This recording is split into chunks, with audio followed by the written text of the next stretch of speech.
नमस्कार बंधुरा आज के आमी मसुर डाल दिए कचु शाक रेसिपि शेयर करब। और कचु शाक रेसिपि किन्तु अनेक भावे खावा जाए। आमी एखाने अनेकगुली कचु भालो करे धुए निये केटे एकदम झुड़ीते जल जड़िए नियेछि। और ये कचु शाकेर रेसिपि किन्तु आमार चैनेले आरो अनेक धरनेर रेसिपि किन्तु देওয়া আছে, आपनारा चाइले किन्तु देखे निते पारेन। चूलाय एक बड़ो एक ससपैन बसिए दिएछि, कारण बड़ो जायगा निते होबे कचुटा सिद्ध करार जोन्नो। आमी अनेकटाई कचु किन्तु आजके रान्ना करब, तो अनेकटाई कचु। तो बंधुरा देखतेई पाচ্ছেন কচুটা একেবারে কিন্তু সসপ্যানটা ভরে গেছে। তো আর একটু পরে বাকিগুলি দিয়ে দেব, সবগুলি কিন্তু একেবারে দিতে পারবো না। একটু যখন কমে যাবে সেদ্ধ হয়ে তখন কিন্তু আর একটু কচু উপর দিয়ে দেব। তো এইভাবে আমি কচুটাকে সেদ্ধ করে নেব। এখানে পরিমাণ মতো একটু লবণ দিয়ে দিচ্ছি। লবণ দিলে বন্ধুরা কচুটা একটু তাড়াতাড়ি সেদ্ধ হয়ে যাবে। এবার একটা ঢাকনা দিয়ে ঢেকে কচুটাকে ভালো করে সিদ্ধ করে নেব। এবার 10 মিনিট পর আমি কচুর শাকটা কেমন সিদ্ধ হয়েছে দেখিয়ে দিচ্ছি। আর আপনারা চাইলে কিন্তু সময় বেশিও লাগতে পারে, কমও লাগতে পারে। তো আমি 10 মিনিটের মতো সিদ্ধ করে নিয়েছি। তো এবার আমি কচুটা দেখিয়ে দিচ্ছি। কচুটা কিন্তু একেবারে সিদ্ধ হয়ে গেছে, আপনারা দেখতেই পাচ্ছেন।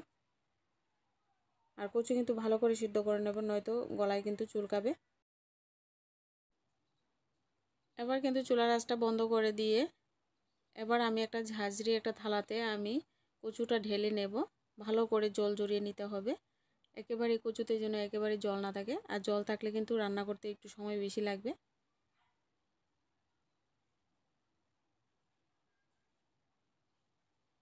এবার কিন্তু খুন্তি দিয়ে চেপে চেপে জলটাকে যত ভালো করে সম্ভব ঝরিয়ে নেওয়ার চেষ্টা করবেন, এতে সময়ও আপনাদের কম লাগবে রান্না করার সময়। এবার আমি চুলায় কড়াই বসিয়ে দিয়েছি। কড়ার মধ্যে পরিমাণ মতো সরষের তেল দিয়ে দিলাম। আর 5 ফোড়ন দিয়ে কিন্তু ফোড়নটা দেব। আর আমি এখানে মসুর ডালটা আগে থেকে আধ ঘন্টা ভিজিয়ে রেখেছিলাম। এইভাবে একটু ভিজিয়ে রাখলে একটু সময় কম লাগবে রান্নাটা। এবার ফোড়নে দিয়ে দিচ্ছি শুকনো লঙ্কা, মাঝখান থেকে একটু চিড়ে টুকরো করে দিয়ে দিই। এবার ফোড়নে দিয়ে দেব 1 চামচ 5 ফোড়ন। আর রেসিপিটা কিন্তু মসুর ডাল ছাড়া যদি রান্না করেন তাহলে কিন্তু নিরামিষ দিনেও কিন্তু রান্না করে খেতে পারবেন। আর আমি আজকে রেসিপিটা মসুর ডাল দিয়ে করছি। এই মসুর ডাল দিয়ে কিন্তু কচু শাক ভীষণই ভালো লাগে, আমার কাছে ভীষণই ভালো লাগে। আপনাদের কাছে জানি না আপনারা কখনো খেয়েছেন কি না এইভাবে মসুর ডাল দিয়ে কচু শাক। আর যদি না খেয়ে থাকেন এইভাবে অবশ্যই একবার ট্রাই করে দেখবেন, কচু শাকটা ভীষণই ভালো লাগে। আর আমি এখানে 1 চামচ আদা বাটা আর এর উপরে 1 চামচ হলুদ গুঁড়ো দিয়ে দিলাম। এবার একটু নেড়ে চেড়ে ভালো করে মশলাটা ভেজে নেব, কাঁচা গন্ধটা যেন না থাকে। আমার চ্যানেলের ভিডিও যদি ভালো লাগে অবশ্যই লাইক করে চ্যানেলটিকে সাবস্ক্রাইব করে দিয়ে পাশে থাকবেন। এবার এখানে দিয়ে দেব 8-10টা চেরা কাঁচা লঙ্কা। আমি রেসিপিটা কিন্তু কাঁচা লঙ্কা দিয়েই করব, কাঁচা লঙ্কা বাটাও ব্যবহার করতে পারবেন। এখানে কোনো রকম শুকনো লঙ্কা আমি ব্যবহার করব না, আপনারা যদি চান তাহলে দিতে পারেন। আমি কিন্তু কাঁচা লঙ্কা দিয়ে এইসব রেসিপি কিন্তু খেতে ভীষণই ভালোবাসি। তো এখানে কাঁচা লঙ্কাটা ভাজা ভাজা করে নিয়ে এবার আমি এখানে সিদ্ধ করে রাখা কচুটা দিয়ে দেব।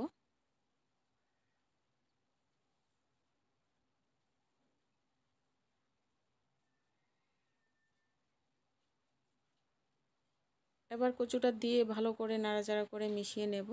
এবার কিন্তু যে কচুর যে ডাঁটাগুলি আছে সেগুলি কিন্তু ভালো করে এইভাবে মিশিয়ে নিতে হবে।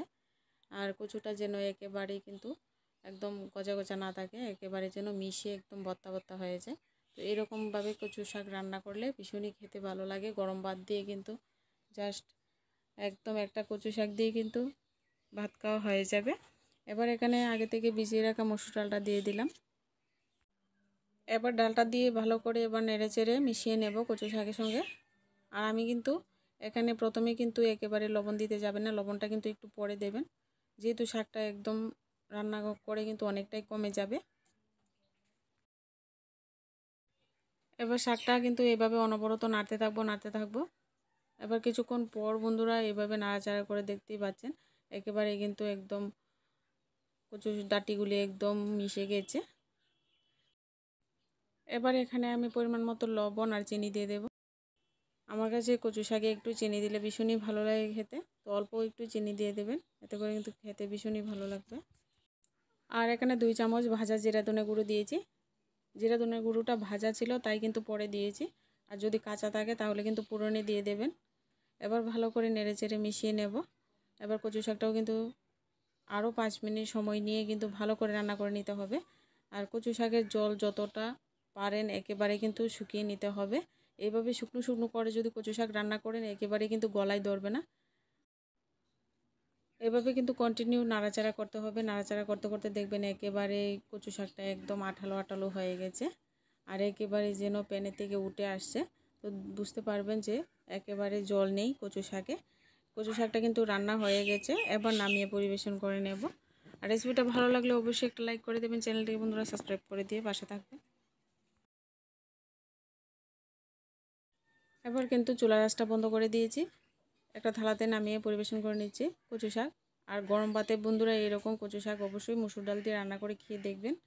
আর যারা খেয়েছেন তো খেয়েছেন, আর যারা না খেয়েছেন তারা অবশ্যই আমার রেসিপিটা ফলো করে বাড়িতে তৈরি করে খাবেন। বন্ধুরা দেখতেই পাচ্ছেন কতটা সুন্দর হয়েছে কচু শাকটা। আজকে ভিডিওটা এই পর্যন্তই, দেখা হচ্ছে নেক্সট ভিডিওতে।